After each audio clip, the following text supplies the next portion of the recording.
पाकिस्तान के अपने हालात उसके तकाजा उसके मुतकाजी नहीं थे।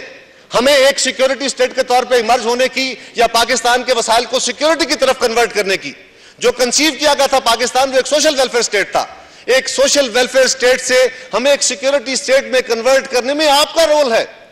और मैडम स्पीकर, मैं हाउस को यह भी बताना चाहता हूं कि सदर पाकिस्तान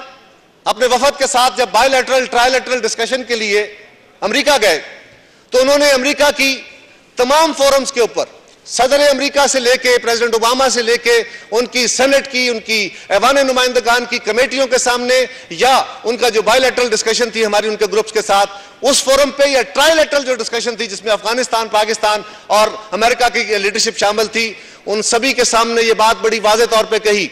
और मैं दावे से कहता हूं, अगर कोई तारीख में ऐसी तारीख मिसाल है, कोई शहीद जुल्फकार अली भुट्टो से लेके आज तक आसिफ जरदारी तक, अगर पाकिस्तान पीपल्स पार्टी के पास किसी और के पास ये मिसाल है तो हमें सामने तो लाके दिखाए। उनके अपने घर में उनके सामने बैठ के सदर पाकिस्तान ने ये बात कही थी कि आज जिस मेहनत से हम लड़ रहे हैं, आज पाकिस्तान जिस दहशतगर्दी का शिकार है, आज तालिबानाइजेशन का जो हम अताब हम पे नाजल है, ये इंतहा पसंदी, ये दहशतगर्दी, ये तालिबानाइजेशन किसकी पैदावार है? ये पैदावार आपकी CIA की है। और मैं ये बात बड़ी जिम्मेदारी से कह रहा हूं, ये बात उन्होंने सदर अमेरिका से भी कही, उनकी कमेटियों से भी कही, उनके तमाम फोरम से कही कि जनाब आपकी CIA ने, आपकी MI6 ने, आपकी एजेंसियों ने ये मैनेस हमारे लिए क्रिएट किया था। हाँ, उस वक्त की हुकूमत इसमें पाकिस्तान की भी शामिल थी, लेकिन ये हमारी लड़ाई नहीं थी,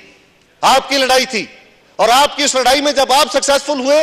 आप पाकिस्तान को छोड़ के चले गए और उसके बाद आप किसी असूल के तहत नहीं, 9/11 के बाद वापस आए। हमने फिर भी कहा हम उस मेहनत का मुकाबला करते रहे,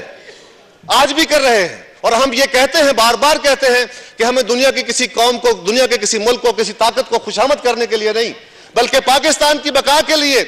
पाकिस्तान की बका के लिए, पाकिस्तान की बेहतरी के लिए, पाकिस्तान के अवाम के लिए, पाकिस्तान की सॉलिडारिटी के लिए ये लड़ाई हमें लड़नी है। हमें इस मेहनत से, हमें इन ऑर्गेनाइजेशन से, और न सिर्फ ऑर्गेनाइजेशन से, हमें इस माइंड सेट से भी लड़ना है। जब तक हम इस माइंड सेट को, जो इंतहा पसंदी का माइंड सेट है, जो बहुत तवालत के साथ मुख्तलिफ हुकूमतों ने और आज भी पैदा किया जाने की कोशिश की जा रही है, हमें इस माइंड सेट को खुरचना होगा अपने जहनों से, इस सोसाइटी के जहनों से, अपने पूरे असूलों से। जब तक हम इसको खुरच कर नहीं फेंकते, ये लड़ाई आसानी से खत्म होने वाली लड़ाई नहीं है। और मैडम स्पीकर, उसके बाद अमेरिकी सेक्रेटरी ऑफ स्टेट ने सेनेट की स्टैंडिंग कमेटी के सामने, उनकी जो हाउस की कमेटी है उसके सामने बयान देते हुए जो पूरी दुनिया में चला, उन्होंने ये बात तस्लीम की कि माजी में पाकिस्तान के साथ ज्यादती हुई, पाकिस्तान को इग्नोर किया गया, पाकिस्तान के मसाइल में इजाफा हुआ और आज पाकिस्तान जिन हालात का शिकार है उसकी जिम्मेदारी हम पे भी आती है। तो मैडम स्पीकर, कोई तो है जो उन्हें जाके ये याद करा रहा है, कोई तो है जो उन्हें जाके ये समझा रहा है, कोई तो है जो पाकिस्तान का ये मुकदमा उन फोरम पे पेश कर रहा है कि आज उनको रियलाइजेशन हो गई है, ये अपने तौर पे अपने तई पैदा नहीं हुई। और ये फैसला मैं आप पे ही छोड़ता हूं, आप फैसला कीजिए कि वो कौन था, वो कौन है जो पाकिस्तान का मुख्तलिफ फोरम्स पर मुकदमा लड़ रहा है और पाकिस्तान के लिए भीख नहीं मांग रहा, पाकिस्तान का हक मांग रहा है, पाकिस्तान के साथ होने वाली जातियों का अजाला मांग रहा है। और वो पाकिस्तान के कौमी वकार के मुनाफी नहीं, पाकिस्तान के कौमी वकार के ऐन मुताबिक है। और मैडम स्पीकर, मैं यहां ये भी कहना चाहता हूं, ये भी जरूर कहना चाहता हूं कि पाकिस्तान पीपल्स पार्टी वो वाहिद जमात है, हमारी क़यादत 1970 की दहाई ले लें, 1970 की दहाई में मैडम स्पीकर हमारी क़यादत ने आलमी साम्राज्य के खिलाफ डट के लड़ाई लड़ी और उस आलमी साम्राज्य का हमारे इलाके में, हमारे खित्ते में जो इंटरेस्ट था उसके खिलाफ बोलने वाली वो वाहिद आवाज जुल्फकार अली भुट्टो था, जिसको उस वक्त भी चैलेंज करने की कोशिश की गई और आज तक हम उसके खुरे ढूंढते हैं। और यकीनन मैडम स्पीकर, उसके बाद हम उन्हीं के वारिस हैं, हम मोहतरमा बेनजीर भुट्टो शहीद के वारिस हैं। मोहतरमा मैडम स्पीकर, हम उनकी सियासत के वारिस हैं, हम उन शहादा के खून के वारिस हैं जो पाकिस्तान की बका, बेहतरी और पाकिस्तान की अजमत के लिए लड़ाई लड़ते हुए, बातें करते हुए नहीं, तकरीरें करते हुए नहीं, लड़ाई लड़ते हुए अपने खून के नजराने पेश करके गए और हम पे तो उनका खून वाजिब है। हम किस तरह सोच सकते हैं कि हम पाकिस्तान के वकार के मुनाफी, पाकिस्तान के असूल के मुनाफी, पाकिस्तानी कौम के असूलों के मुनाफी कोई बात हम पाकिस्तान पीपल्स पार्टी और हमारी अलायंस की हुकूमत जो है, हमारी इत्तेहादी हुकूमत जो है, वो किसी ऐसे असूल के ऊपर समझौता कर ले। ये बात जरूर ध्यान में रखी जाए मैडम स्पीकर कि जब मोहतरमा बेनजीर भुट्टो ने पाकिस्तान आने का फैसला किया तो उन्हें कहा गया था कि मोहतरमा, आपको पाकिस्तान के अंदर खतरात हैं, आपकी जान को खतरा है। और वो कराची में जब लैंड की तो उसके बाद तो जो बातें की गई थी, जो मशवरे उनको दिए गए थे, वो सच साबित हुए कि पहले दिन उस दिन कराची में उन पर हमला हुआ जिसमें 250 के करीब हमारे जवान शहीद हुए, 500 से ज्यादा हमारे जवानों को जख्म आए। और ये बात वाजे हो गई। उसके बाद उन हाउंड्स ने मोहतरमा का पीछा किया। उन्हें पता था, उन्हें बार बार कहा गया कि मोहतरमा वो ताकतें आपके पीछे हैं, वो आपको एलिमिनेट करना चाहती है, इसलिए कि आप पाकिस्तान के इत्तेहाद की सलामती की जमानत हैं, आप पाकिस्तान के चारों सूबों की जंजीर हैं। और मोहतरमा ने कहा नहीं, आज मेरे मुल्क को मेरी जरूरत है, मेरी जान जाती है तो जाए, मैं पाकिस्तान के अंदर रह के पाकिस्तान की सॉलिडरिटी की लड़ाई लड़ूंगी। मोहतरमा मैडम स्पीकर, तो हम उनके वारिस हैं, हम पाकिस्तान के मफाद के मुनाफी किस तरह सोच सकते हैं। और मोहतरमा जब मुल्क से बाहर गई, इस मुल्क में इमरजेंसी लगी, तो सबसे पहला फैसला उन्होंने यह किया, वो इमीडिएटली नेक्स्ट फ्लाइट से पाकिस्तान वापस आई। उन्हें उस वक्त भी कहा गया था कि आपको बहुत खतरात है, आप पाकिस्तान ना आइए। और मोहतरमा मैडम स्पीकर,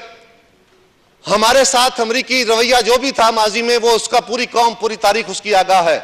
हमें तो अमेरिका ने ना कभी हुकूमतों में लाए और ना अमेरिका ने कभी हमें यहां से रेस्क्यू किया। हम तो पाकिस्तान के अवाम की ताकत पे इस अवानों में आते रहे हैं और अवाम इसी अवाम के लिए लड़ाई लड़ते हुए अपने जानों के नजराने देते हुए हैं। ना हमारा कोई रेस्क्यूअर था और ना हमें अवान इक़्तिदार में लाने वाला कोई था। हम पाकिस्तान के वकार और पाकिस्तान के अवाम की ताकत के ऊपर यकीन रखते हैं और ये पाकिस्तान पीपल्स पार्टी की तारीख है। ये कहा गया कि कैरी लूगर बिल, हाँ यकीनन कैरी लूगर बिल के ऊपर हमारे तहफ़्फ़ुज़ात होने चाहिए, देखना चाहिए, सोचना चाहिए कि वो क्या है, वो बिल है क्या। हाँ मोहतरमा मैडम स्पीकर, कैरी लूगर बिल अमरीकी इंतजामिया ने पाकिस्तान की हुकूमत की एक मुसलसल जो उनके साथ इंटरेक्शन था, दुनिया के फोरम्स के साथ इंटरेक्शन था, उस इंटरेक्शन की बदौलत उन्होंने हमारे साथ, उन्होंने अपनी हुकूमत ने यह फैसला किया, उन्होंने इस बात का इदराक किया कि पाकिस्तान का बहुत नुकसान हो चुका है और अगर हमने पाकिस्तान को स्टेबिलिटी के लिए पाकिस्तान के नुकसान का अजाला न किया